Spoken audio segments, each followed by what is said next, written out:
राज्य रे जारी रही कालबैशाखी कालबैशाखी वर्षा नहीं 9 जिला को ऑरेंज वार्निंग जारी। कोरापुट रायगड़ा कलाहांडी बलांगीर नुआपड़ा गंजाम गजपति मयूरभंज और केन्दुझर जिला को ऑरेंज अलर्ट जारी करिछि। भुवनेश्वर पाणीपाग विभाग बिजुली घड़घड़ी सह प्रबल वर्षा और कुआपथर वर्षा नहीं आशंका। किछि स्थान रे 50 रु 60 किमी बेगरे पवन बहिबा संभावना रही।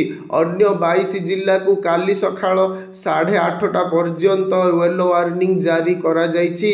सेहीपरि 2 तारिख सकाळ 8:30 पर्यंत 7 जिला पई ऑरेंज अलर्ट जारी होइथिबा बेले 23 जिला को येलो अलर्ट जारी करा जाइछि। ऑरेंज अलर्ट जारी करा जाइथिबा जिला गुडिकरे बिजुली घड़घड़ी सह वर्षा एवं 40 रु 50 किमी बेगरे पवन बहिबो बोली पूर्वानुमान करिछि पाणीपाग विभाग।